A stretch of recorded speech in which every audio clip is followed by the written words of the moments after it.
बचपन के दोस्त ने हकीम बाबर को घर बुलवाकर जहर दे दिया।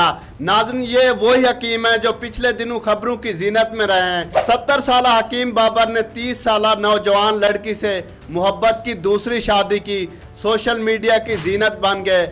अब ईद के तीसरे दिन हकीम बाबर के एक बचपन के दोस्त ने, उसके मदाह ने उसको अपने गांव इनवाइट किया कि हकीम साहब, मेरी बीवी आपकी फ़ैन है, मेरे बच्चे आपके फ़ैन है, मेरे पूरे गांव की लड़कियां आपकी बीवी से मिलना चाहती हैं, आपसे मिलना चाहती हैं, प्लीज़ आप तशरीफ़ ले आएं। हकीम बाबर की जब से दूसरी शादी हुई है तो पहली मर्तबा अपने गांव में ईद के तीसरे दिन जाते हैं। बचपन का दोस्त इन्हें सबसे पहले चाय सर्व करता है कि हकीम साहब चाय पिएं। इनका एक ड्राइवर भांजा भी उनके साथ होता है और इसकी दूसरी अहलिया अंबर भी इसके साथ मौजूद होती है।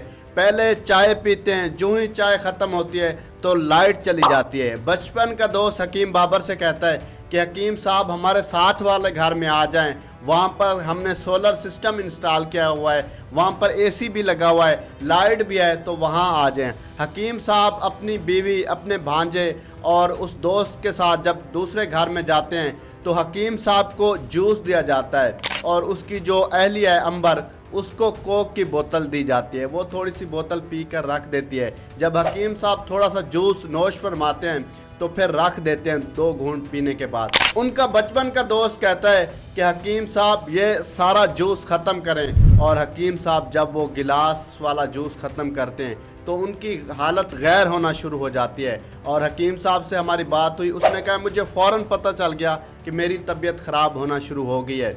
उसके बाद उसका भांजा उसको किसी प्राइवेट हॉस्पिटल में लेकर जाता है, वो वहाँ पर एडमिट नहीं करते। फिर तहसील समड़ियाल के सिविल हॉस्पिटल में हकीम बाबर को ले जाया जाता है। वहाँ पर इसको तिब्बी इमदाद दी जाती है और इसका मैदा वाश किया जाता है, नालियाँ लगाई जाती हैं, और कुछ घंटों की जद्दोजहद के बाद डॉक्टर बड़ी मेहनत करते हैं और हकीम साहब उन्हें अप्रिशिएट भी कर रहा होता है। फिर उसके बाद उसकी सांस बहाल होती है, वो थोड़ा सा बोलना शुरू करते हैं। अक्सर लोगों के मुंह से हमने सुना है कि सोशल मीडिया पर जो मशहूर लोग होते हैं, टिकटॉकर होते हैं या स्टार्स होते हैं, ये आम लोगों से मिलते नहीं हैं, उनके साथ वीडियोस नहीं बनाते, उनकी दावत कबूल नहीं करते। क्या आपने कभी सोचा है कि इस खौफ के पीछे कितनी बड़ी वजह छुपी हो सकती है? जनाब, अगर वाकई आप अपने पसंदीदा लोगों से मोहब्बत करते हैं, उनसे मिलना चाहते हैं, या आपकी ख्वाहिश है कि वो आपकी दावत कबूल करें, तो उनकी इज़्ज़त और सलामती का ख्याल रखें।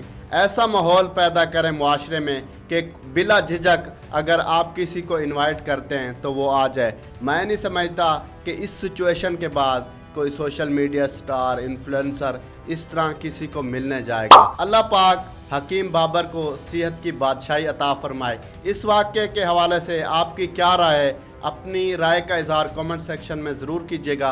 अपने मेज़बान आमिर अब्बास को दीजिए इजाज़त और देखते रहिए न्यूज़।